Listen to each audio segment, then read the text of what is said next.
Hi,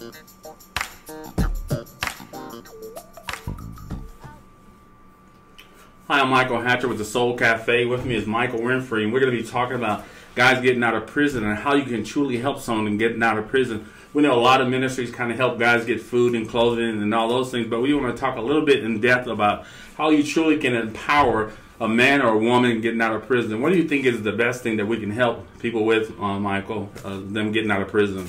Well, Michael, one of the first things that I found out is these men and women, first of all, coming back to society, basically lost.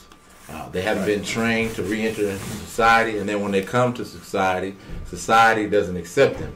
So that's already a black eye against them. And one of the things that we're trying to do is get them connected with churches who are welcoming to these men and women. I noticed that you said welcome. Do you feel that all churches are welcome people who get out of prison to come to their church? Because I see that some churches aren't doing that. What can you say to churches who aren't really welcoming guys who are getting out of prison? Unfortunately, Jesus already said it, and if they're not listening to him, the chances are they're not going to listen to me. But Jesus was speaking in Matthew chapter 25, and he said, whatever you've done to the least of these. Mm-hmm. And when we look at these men and women who are homeless or returning from prison, they are what we consider to be the least of these. But unfortunately, the church are not opening their doors to receive these individuals. So when they share a testimony or they tell someone that they're an ex-offender, then the church usually pushes them out the back door. So people who are getting out of prison, they're kind of hesitant about sharing their background a little bit with that. So how would the pastor know if they came to church and they never shared that they were in prison, but they knew they needed that kind of help? How can you help the pastors understand that there's somebody in their church that need that kind of assistance?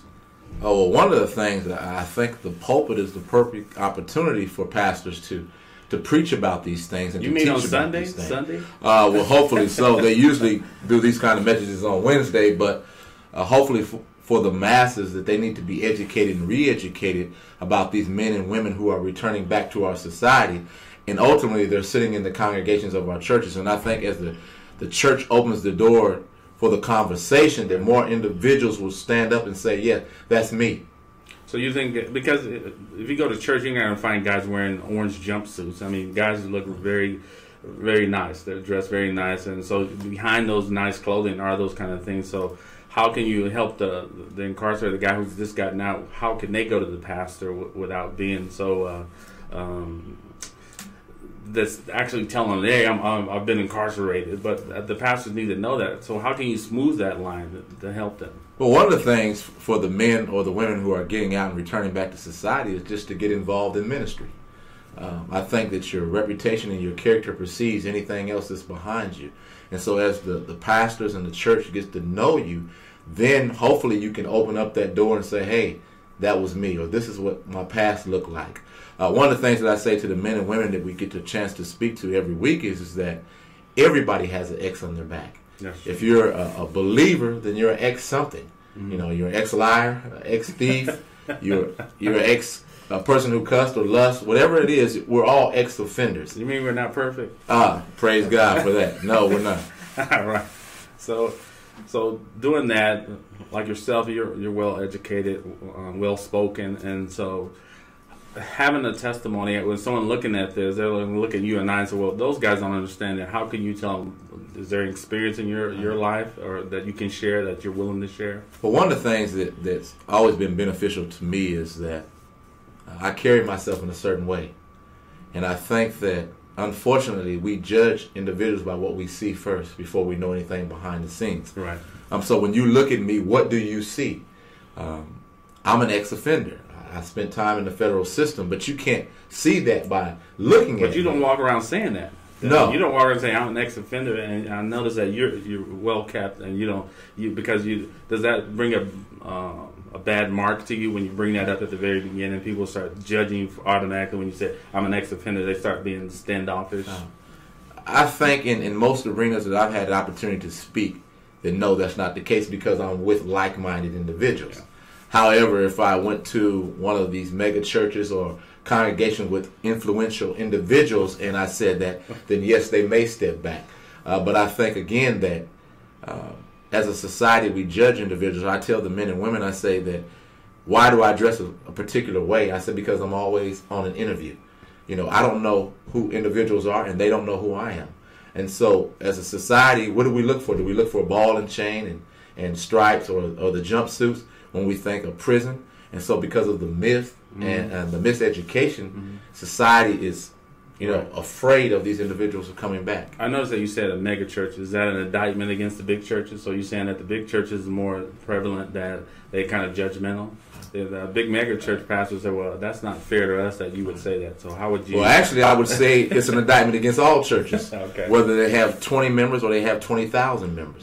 I think that the Bible calls for us to live and act a certain or a particular way and to treat individuals in a like manner.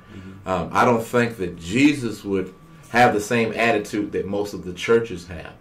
I remember before I was getting released, I wanted to get my associate's degree from a seminary, and it simply cost $500, and I sent out 50 to 100 letters to churches in the Dallas and the Fort Worth area. From prison? While you were in prison? From prison.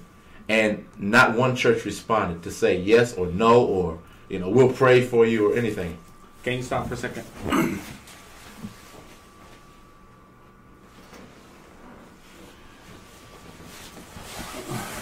Sorry about that. I had to take a little break for a second there.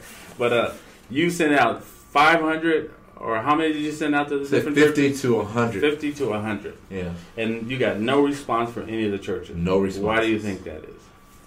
Again, because we talk the talk, but we don't walk the walk. I believe that Jesus, if you look throughout the Bible, dealt with the physical need first. So my physical need was that I needed these $500 for educational purposes. And I think a lot of people, because they have been burned, because they don't walk in faith, or because they give with an underlying motive, that they're, kind of hesitant into doing this. But one of the things that could have transpired is they could have wrote back to me and found out a little more details about my life and what I was trying to do, versus just saying, no, we're not going to help him because he's in prison and he's probably trying to run game on us. All right. So, Michael Renfrey, I thank you for being on here. We'll have part 2 again. I want to continue to invite you here till we get to the bottom, and maybe have you on here 3 or 4 times just to continue to talk, because I don't think this one conversation can get it all done. So I want to invite you back again to come back maybe next time, and we'll talk more about why the pastors and the churches aren't responding to guys who are in prison, because you were just saying that they might think that this is a con game that they're playing on people. So we can try to ease that over so when people do get out, they'll be empowered. And thank you for being on the show today. Well, thank you, Mike. Appreciate it. All right. God bless.